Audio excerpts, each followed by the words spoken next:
पियाज संडारे आपण माने विभिन्न प्रकार व्यंजन बनईथिबे किंतु एमिति बनईकि केबे खाई नथिबे। एमिति थरे जदि बनईबे गोटे कंसा जगार दी कंसा पखाल खाइबे। दर्शक बंधु समस्त को करुछि मु प्रणिपात माँ गेलु हांडीशाल को आपण मानक बहुत बहुत स्वागत। आज पियाज संडारे गोटे नुआ प्रकार व्यंजन आसंतु करबा प्रस्तुत।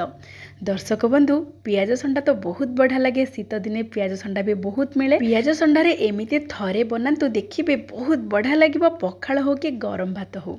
एबे आमे कौन करबा ना गोटे मुठा चीना बादाम गोटे मुठा बड़ी तामाने चीना बादाम जेतिकी नेबे बड़ी सेतिकी नेबे नेकी ताकू लो मीडियम फ्लेम रे टिके भाजी दबा सुखिला। बिल्कुल प्रथमरु तेल पकेबानी, प्रथम 2-3 मिनिट आपण माने एमिति सुखिला कड़ाई रे भाजिबे।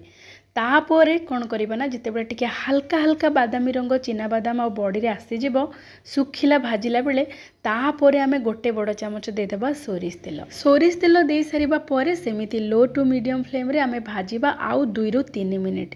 एमिति टोटाल 5-6 मिनिट भितरे ए चीना बादाम आ बड़ी पूरा पूरी बढ़िया भाव में भाजिके बादामी रंग हो ता सहित जेमिति छाणिले जेमिति स्वाद और टेक्सचर आ जेमिति कुड़कुड़िया हबो सेमिति पूरा हबो जदि आपण माने एमिति भाजिबे। आमे जेहेतु छाणीबानी बड़ी आ चीना बादाम को गोटे छोटिया टिप्स आपण माने फॉलो करिकि एमिति चीना बादाम आ बड़ी के जदि भाजिबे पूरा छाणिले जेमिति आपण को टेस्ट लागे सेमिति ही लागिबो। प्रथम 3 मिनिट आमे लो टू मीडियम फ्लेम रे बड़ी आउ जो चीना बादाम को सुखिला भाजिबा। तापरे तेल देके आउ 3 मिनिट आमे बढ़िया भाव में टिके लो टू मीडियम फ्लेम रे भाजी देले पूरा पूरी क्रिस्पी बड़ी आउ चीना बादाम हो। देखो केते सुंदर रंग आसी पूरा कुरकुरिया बा क्रिस्पी हो जाइए। एबे ताको टिके कड़क रखीदबा। आमे एठी पियाज संडारे गोटे बहुत बढ़िया नुआ व्यंजनटे प्रस्तुत करवा। देखंतु पियाज संडार जो फूल गुड़ा थाए से फूल गुड़ा को काढ़ीदेवे। आमे ये फूल एथिरे व्यवहार करबानी, एई फूल को आपण माने जेकोनोसे पिठो प्रस्तुत करबा पई व्यवहार करि परिबे। जेमिति कि पियाज संडा पिठो हो किंबा बंधाकोबी पिठो हो किंबा अमृत भंडार पिठो। मु आज प्रस्तुत करथिली अमृत भंडार पिठो। सेइथिरे ए फूल गुड़ा को आमे देदेबा, बहुत बढ़िया लागिबो। आ बिल्कुल ए फूल को फोपाड़बेनी कि एथिरे ए जो आमे चटनी बा आमे चूरा प्रस्तुत करबा सेथिरे ए फूल को व्यवहार करबानी। एथिरे केवल पियाज संडार व्यवहार करबा बहुत बढ़िया स्वादिष्ट लागिबो।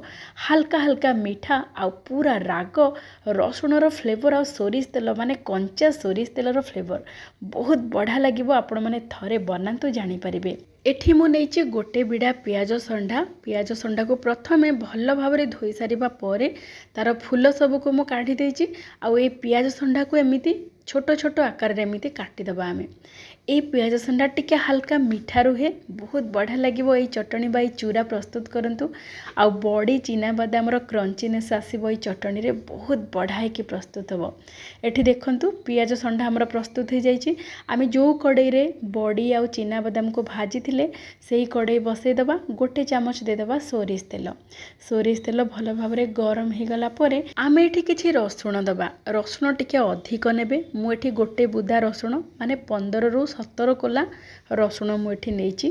ता सहित टिके राग पई 2-3टी कंचा लंका नेइछि। ए लंका टिके रागुआ लंका, आपण माने जेतिकी राग खाउथांती सेही अनुसार आपण माने कंचा लंकार व्यवहार करिवे। तापरे आमे देदबा गोटे छोट चामच जीरा। तापरे आमे जो काटिकी रखिथिले पियाज संडा सब छोट छोट करी काटिथिले एठी देकी लो टू मीडियम फ्लेम रे प्रथमे 2 मिनिट भाजी दबा, जहा फल रे कि रसुण कंचा लंका पियाज संडा और जीरा टिके हल्का हल्का भाजी हो। बेसी समय बिल्कुल लगिबनी, 5 मिनिट भितर प्रस्तुत हो। पियाज संडा को भी बेसी समय लगेनी सिझिबा पई। तापरे फ्लेम को पूरा पूरी हाई करदेबे। हाई करिके टिके एमिति हल्ले देबे। एमिति हेले कोन हबो कहिले जेते बेले आमे एमिति टिके हल्ले के हाई फ्लेम कर देबा नियाटा तेल को जेते बेले आसीबो टिके स्मोकी फ्लेवर दबा। हमर एई रेसिपी रे बहुत बढ़िया कि लागिबो, पूरा पूरी स्वादिया। तापर एठी देदेबा स्वाद अनुसार लुण। एठी हमर फ्लेम को आमे टिके कम कर देबा। एथरो मात्र 1-2 मिनिट हाई फ्लेम करिके टिके एमिति हल्ले सारिबा परे पुणी लो टू मीडियम फ्लेम कर देबा। किछि धनिया पत्र डांग सहित एठी पकेबा, बहुत बढ़िया स्वादिष्ट लागिबो, बास्ना भी बढ़िया रहिबो। एबे लो टू मीडियम फ्लेम करिके आ 1 मिनिट पई घोड़े देबा। आ ए पियाज संडा को बिल्कुल गदेई कि रखिबेनी, खेळेई कि रखिबे, जहा फल रे कि पूरा पूरी कुरकुरिया बा पूरा झणझणिया भजा प्रस्तुत हो ହେଇଯିବ। ଏମିତି ପୁରା ଯେମିତି ଆମେ ଶାଗ ଭାଜନ୍ତି ପୁରା ଭଲ ଭାବରେ ତାକୁ ଖେଳେଇକି ଆମେ ତାକୁ ଭଲ ଭାବରେ ପାଣି ଶୁଖେଇ ଦେବା। ଏଠି ଦେଖନ୍ତୁ ପୁରା ଶୁଖିଲା ଆଉ ବଢ଼ିଆ ଭାବରେ ସିଝି ଯାଇଛି। ପିଆଜ ଷଣ୍ଢା, ରସୁଣ, କଞ୍ଚା ଲଙ୍କାର ବାସ୍ନା ବହୁତ ବଢ଼ିଆ ଲାଗୁଛି। ଏବେ ଦେଖନ୍ତୁ ଚିନାବାଦାମ ଆଉ ବଡ଼ିକୁ ଆମେ ଯେଉଁ ଆଗରୁ ଭାଜିକି ରଖିଥିଲେ ତାକୁ ଟିକେ ଦରଦର କରିକି ଗୁଣ୍ଡ କରିବା। ପୁରାପୁରି ପାଲିସ୍ କରିକି ଗୁଣ୍ଡ କରିବେନି। ସାଧାରଣତଃ ବଡ଼ି ଚୁରା କିମ୍ବା ବାଦାମ ଚୁରାରେ ହାଲକା ହାଲକା ଟିକେ କ୍ରସ୍ ହେଇକି ରହିଲେ ବା ଟିକେ ଦରଦର ଖଣ୍ଡ ହେଇକି ରହିଲେ ଖାଇବାକୁ ବେଶୀ ସୁଆଦିଆ ଲାଗିଥାଏ। ଏବେ ଦେଖନ୍ତୁ ବଡ଼ି ଆଉ ବାଦାମକୁ ଆମେ ଟିକେ ହାଲକା ଦରଦର ଚୁରା କରିକି ଗୋଟେ ଥାଳିକୁ କାଢ଼ିଦେବା। ସେଇଥିରେ ଆମେ ନେଇଯିବା ଯେଉଁ ପିଆଜ ଷଣ୍ଢାକୁ ଭାଜିକି ରଖିଥିଲେ ରସୁଣ, କଞ୍ଚା ଲଙ୍କା, ଜିରା ଦେଇକି ତାକୁ ମଧ୍ୟ ଭଲ ଭାବରେ ଟିକେ ଛେଚିଦେବା ବା କୁଟିଦେବା। ପୁରାପୁରି ପାଲିସ୍ କରିକି କୁଟିବାନି କି ପେଷ୍ଟ କରିବାନି, ଟିକେ ହାଲକା ଦରଦର କରିକି ରଖିବା। ଦେଖନ୍ତୁ ପିଆଜ ଷଣ୍ଢା, ରସୁଣର ବାସ୍ନା ବହୁତ ବଢ଼ିଆ ଆସୁଛି। ଏବେ ଆମେ ବଡ଼ି ଆଉ ବାଦାମ ଚୁରାରେ ମିଶାଇ ଦେବା। ତା ସହିତ ବହୁତ ବଢ଼ିଆ ବାସ୍ନା ଆଉ ସ୍ୱାଦ ଆଣିବ ଗୋଟେ ଛୋଟ ଚାମଚ ଦେବା କଞ୍ଚା ସୋରିଷ ତେଲ, ସ୍ୱାଦ ଅନୁସାରେ ଲୁଣ ଦେଇକି ଭଲ ଭାବରେ ଗୋଳେଇ ଦେବା। ବହୁତ ବଢ଼ିଆ ବାସ୍ନା ସହିତ ସ୍ୱାଦ ବି ପୁରା ଦ୍ୱିଗୁଣ। ଆପଣମାନେ ପଖାଳ ଗୋଟେ କଂସା ଜାଗାରେ 2 କଂସା ଖାଇଦେବେ।